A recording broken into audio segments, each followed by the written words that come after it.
You're fired. Consider it my parting gift. The message burned into my vision as I stood in my wedding dress, bouquet still in hand. Just moments earlier, I had said, I do, to the love of my life.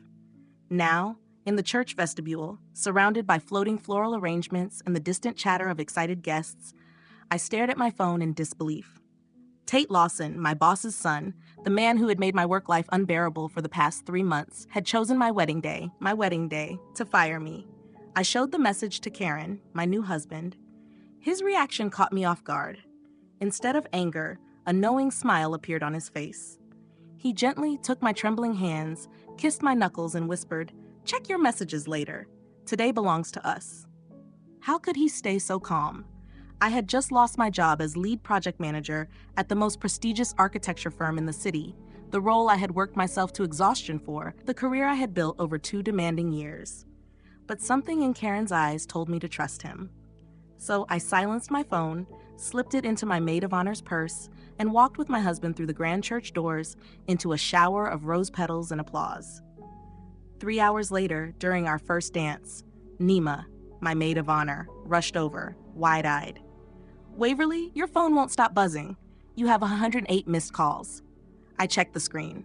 Calls from the office, coworkers, and 17 from a number I instantly recognized. Gregory Lawson, the company owner and Tate's father.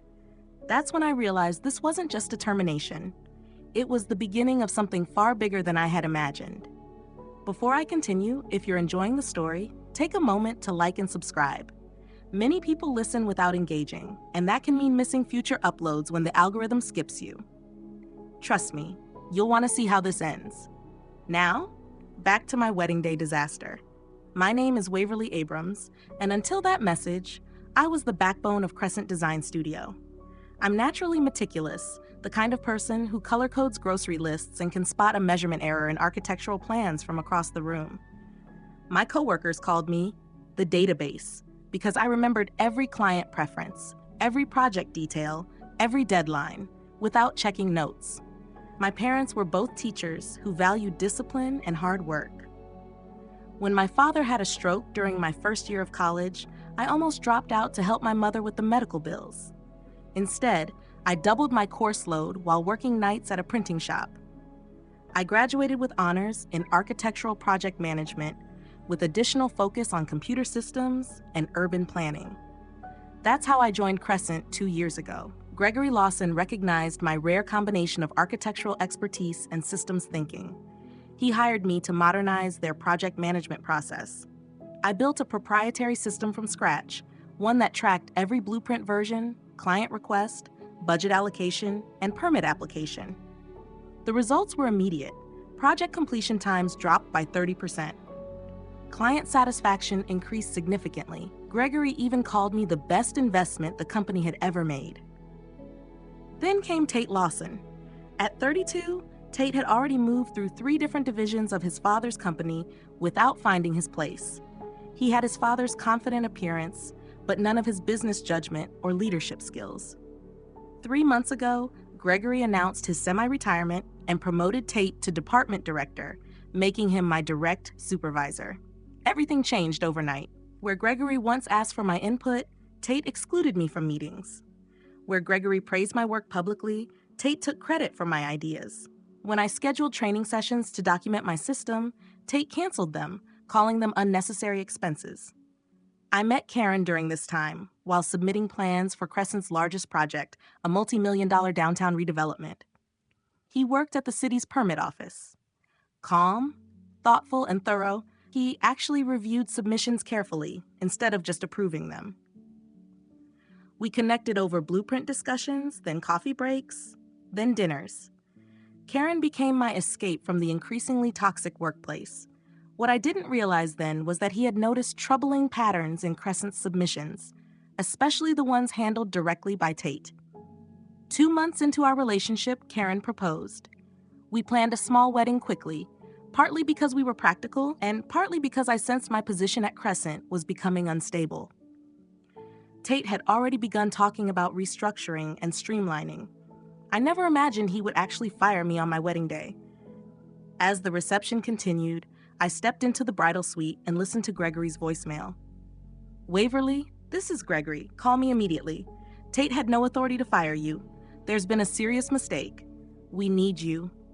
The downtown project deadline is Monday, and no one can access your system. 6 more messages followed, each more urgent than the last. In the final one, his voice had lost all confidence. Waverly, please. The Westside team is about to walk. No one can find the updated renderings. The password Tate tried doesn't work. We're completely stuck. I sat on the edge of a velvet settee, my wedding dress spread around me, and felt something unexpected. Control. For 2 years, I had built a system that was second nature to me, but far too complex for anyone else without proper training. Training that Tate had repeatedly blocked. I was the only person who fully understood it. Every function, every shortcut, every safeguard. And now, on what should have been the worst professional day of my life, I held all the leverage. Karen found me there, staring at my phone. He sat beside me carefully.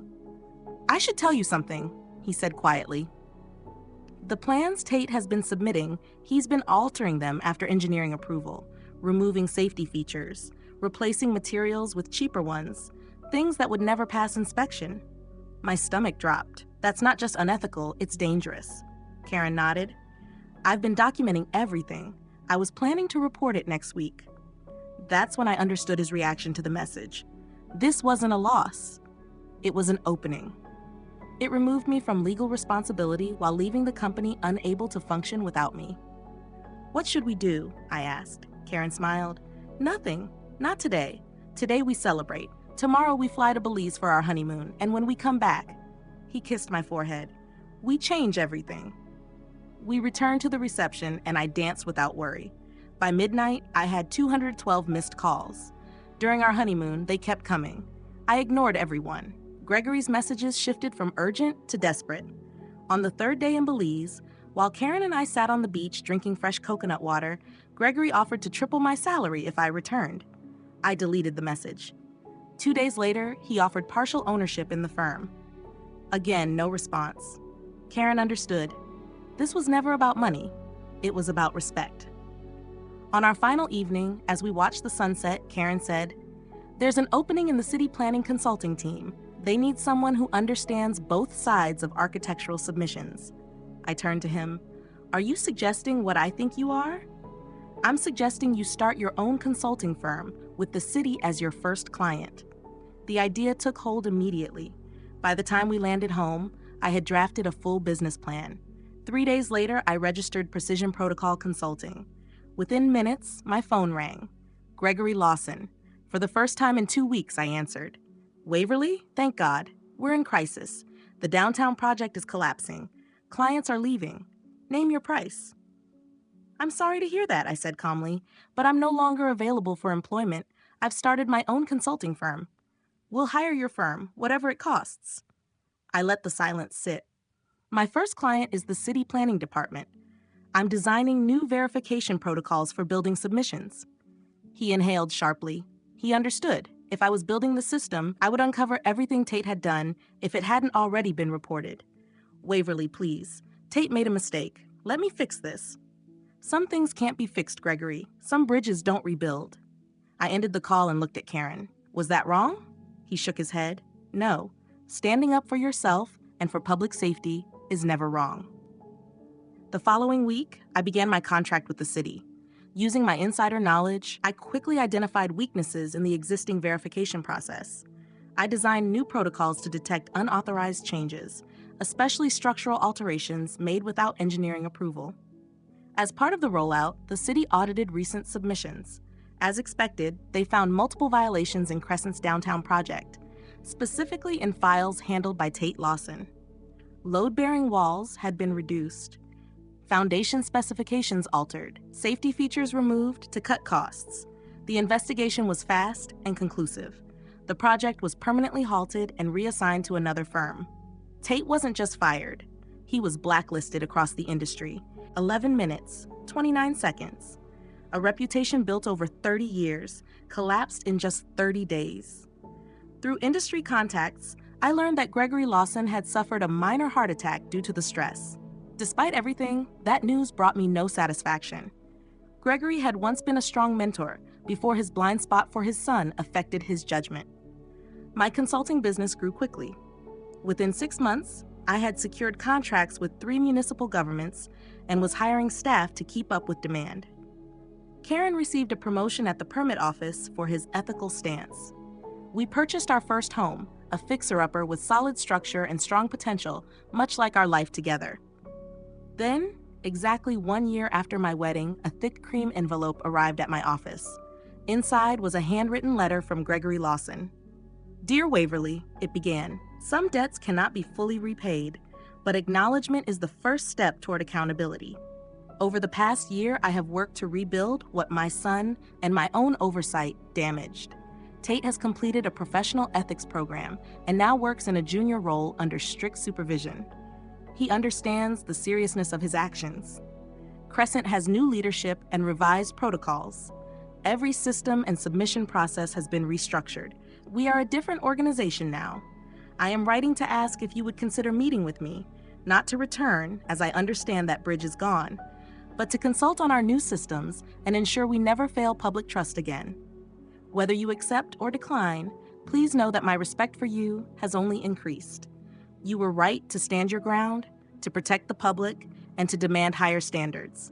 With sincere regret and respect, Gregory Lawson." That evening, I showed the letter to Karen. "What do you think? Should I meet him?" Karen considered carefully. "What would your purpose be? Closure? Validation? Professional interest?" I thought about it. All of those, I think, and maybe to see if real change is possible. "Then you already have your answer," he said. I scheduled the meeting for the following week. When my assistant told me Gregory had requested it take place at Crescent's office instead of mine, I nearly canceled. Returning to that building felt like moving backward. Still, curiosity prevailed. When I arrived, the receptionist, a new face, greeted me respectfully. "Miss Abrams, Mr. Lawson is waiting in the main conference room." As I walked through the hallways, I noticed clear changes. New staff, updated systems, and a different atmosphere. They had made a serious effort to reset. The conference room door was open. Inside, I found not only Gregory, but also Tate Lawson, seated beside him. Gregory stood to greet me, while Tate remained seated, his eyes fixed on the table. "Waverly, thank you for coming." His handshake was firm, though his face showed the strain of the past year. I sat across from them. "Your letter was unexpected." "So was the education of the past year," Gregory replied, "but necessary." He glanced at his son. "Tate has something to say." Tate looked up. The confidence I remembered was gone, replaced with something closer to humility. "I owe you an apology," he said quietly. "What I did was unprofessional, personal, and potentially harmful to the public. There's no excuse." His words sounded practiced, but the discomfort in his expression appeared genuine. "Apology noted," I replied without fully accepting or rejecting it. Gregory cleared his throat and slid a folder across the table. "We've rebuilt the company from the ground up, new safety standards, updated review systems, and a revised leadership structure. Tate is no longer in management. He's relearning the business properly." I opened the folder. Inside was a detailed overview of their new systems, thorough and structured, along with a consulting contract offering a significant fee for my evaluation. "We're not asking you to return," Gregory added, "only to assess our progress." As I reviewed the documents, Tate stood suddenly. "There's something else." He stepped out and returned with a smaller envelope, placing it in front of me with unsteady hands. Inside was a check covering the full cost of my wedding, down to the last detail. "How did you calculate this?" I asked. "Your wedding planner is connected to someone we know," Gregory admitted. "We wanted the figure to be exact." Tate spoke again. "Consider it the gift I claimed to give, without the right to do so." A brief wave of frustration passed through me. Money could not correct what had happened. Before I responded, Tate placed a small USB drive beside the check. "This belongs to you," he said. "It contains the entire project management system you created, complete with all access points. We tried to rebuild it, but it never worked properly without you. It's yours to keep or delete." I looked at the drive, realizing it held 2 years of my work, the system I had built with precision, later used against me when training was blocked. In that moment, facing both men, one burdened by responsibility, the other shaped by consequences, I understood something important. Sometimes outcomes speak for themselves. Accountability does not always require direct action. I closed the folder and stood. I will review your proposal and respond within a week. My fee will be triple your initial offer, paid in advance. My team will require full access and complete transparency. Gregory nodded immediately. Agreed. One more condition, I added, looking directly at Tate Lawson. You will personally complete every training module I assign, no matter how basic or time-intensive. You will learn proper project management, ethical submission practices, and regulatory compliance in full. Tate nodded. Understood. Then we can continue discussions. I gathered my things and moved toward the door, pausing briefly. And Gregory, the check is unnecessary. Seeing real accountability will be sufficient. I left the office, the check still on the table, and walked out of Crescent Design Studio with clarity. But that wasn't the end of the story. It was the start of a new phase. That evening, while Karen and I discussed the meeting over dinner, my phone displayed a news alert. A competing firm, the one that had taken over the downtown project, was under investigation for bribery. They had allegedly paid officials to accelerate approvals despite major design issues. Did you know about this? I asked Karen. He shook his head. The investigation started today. It's being handled at the state level. I looked at the screen, considering the implications. If the competitor failed, the project would stall again. Funding would freeze. Jobs would be affected. Community progress would pause once more. Maybe this is why Gregory contacted you now, Karen suggested. He may have anticipated this. The realization was clear. This was not only about regret, it was also strategic timing. I felt the weight of that understanding. What will you do? Karen asked. I'll think it through, I said. That night, I reviewed everything. The meeting, the apology, the offer. By morning, I had reached a decision. I called Gregory Lawson at 7 a.m. I've reconsidered your offer, I said. I'm not interested in consulting for Crescent. There was a pause. I understand, he replied. However, I continued, I am interested in a partnership. A partnership? My firm will oversee project management and regulatory compliance. Crescent will handle design and construction. We remain separate but present as partners. This ensures independence while maintaining accountability. That's unconventional, Gregory said. So is terminating someone on their wedding day, I replied. There was silence. What about Tate? He asked. He remains under your management. Any project he works on will go through full verification by my team. No exceptions. Another pause. I'll discuss this with the board. You have 24 hours, I said. After that, I'll present my own proposal to the city. I ended the call, fully aware that I was now defining my own direction. 23 hours later, Gregory called back. The board has approved, with one condition, a 3-year commitment. 2 years, with an extension option based on agreed performance metrics, I replied. Accepted. Just like that, Precision Protocol Consulting secured its largest client.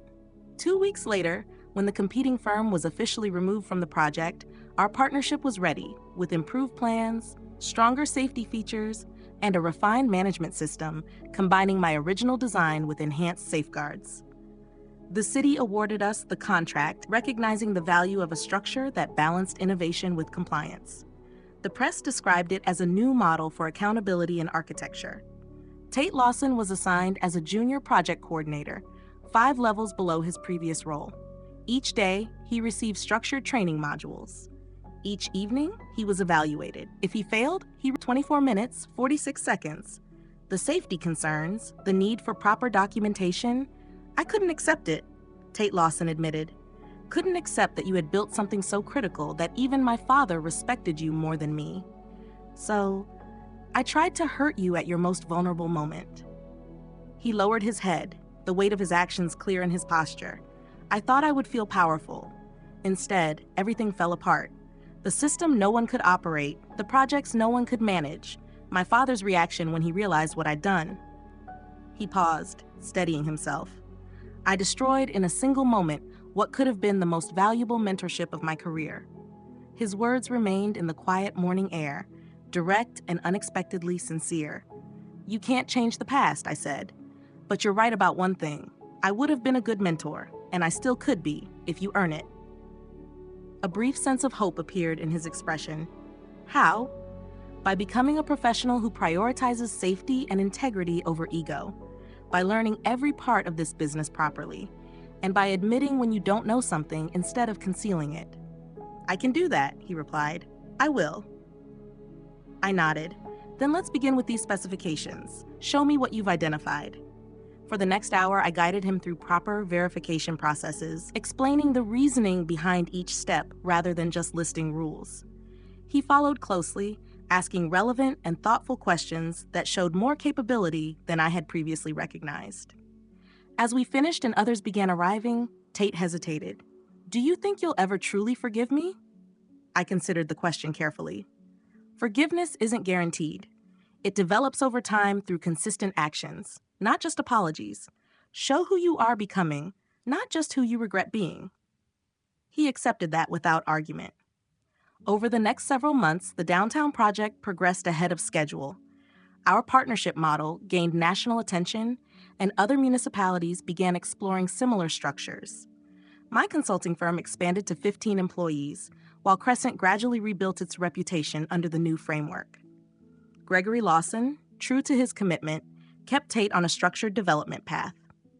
The same individual who had once canceled training sessions now organized them, ensuring every team member understood both the process and the purpose behind it. 6 months into the project, I received an unexpected visit from Raina, my former assistant at Crescent, who now worked directly with Gregory. He wants to promote Tate, she said directly, to assistant project manager. I raised an eyebrow. And he sent you to evaluate my reaction. She smiled slightly. He asked for your honest assessment. Tate has completed all training modules with perfect scores. His site reports are strong, and the team respects him now. And your view? I asked. Raina had always been perceptive. I think he has genuinely changed, and I believe responsibility will reinforce that change. I leaned back, considering. Tell Gregory I support the promotion with one condition. Tate must handle the upcoming community presentation alone. Let's evaluate how he performs when representing the project to the people it directly affects. The presentation was scheduled for the following week, a critical milestone where we would update residents on progress, timelines, and how their feedback had shaped design changes. It was a high-pressure setting with the potential for difficult questions from a community that had experienced delays before. I attended quietly, seated at the back of the room. Tate arrived early, preparing materials and greeting attendees. When he stepped to the podium, I noticed something important. He was nervous, but he did not attempt to hide it. Good evening. I'm Tate Lawson, Assistant Project Coordinator. Some of you may remember when this project stalled last year. That failure was partly due to my decisions, shortcuts that compromised safety and trust. A reaction moved through the audience. His transparency was unexpected. I'm here to update you on our progress and to assure you that every part of this project now goes through multiple levels of verification. Our partnership with Precision Protocol Consulting ensures strict safety and compliance review before anything moves forward. He then presented the updated plans, clearly explaining where community input had influenced design changes. When difficult questions arose, he responded directly. Several times he said, I don't have that answer right now, but I will follow up with you personally. By the end, the audience's initial skepticism had shifted toward cautious confidence. Residents approached him afterward, and he addressed their concerns with patience and clarity. I left before he could see me, but I had observed enough. The next day, I called Gregory Lawson. I heard Tate performed well, he said immediately. He did, I replied. I was there. And your decision? I paused briefly, aware of the impact of my response. I support the promotion. He has earned it. Gregory's relief was clear. Thank you, Waverly. Your support means a great deal. Remember, I added, trust is rebuilt through consistent actions over time. One success does not erase the past. I understand, he said. After ending the call, I stood at my office window, looking out at the downtown skyline where the project was taking shape. Cranes moved steadily, workers stayed focused, and the community had begun to believe in the outcome again. This wasn't the outcome I initially imagined when I returned from my honeymoon to hundreds of missed calls. It was something more structured, focused on rebuilding rather than dismantling. I hadn't destroyed Tate Lawson or Gregory Lawson. Instead, I helped create a framework where improvement was required, while also securing my own position independently. And in doing so, I built something more valuable than a system only I could operate. I built a model of accountability designed to last beyond any single project or individual. That evening, as Karen and I walked past the construction site on our way to dinner, we paused to watch the sunset reflect off the partially completed structures. "Are you satisfied with how everything turned out?" he asked. I considered the question. I am. Not because they faced consequences, but because real change occurred. The company is safer, the buildings are stronger, the community benefits. And Tate? I thought for a moment. He's becoming someone his role requires. Whether that continues is up to him. Karen nodded. When I saw that message on our wedding day, I didn't expect this outcome. I thought you'd want complete retaliation. Maybe I would have, I said, if you hadn't shown me another perspective.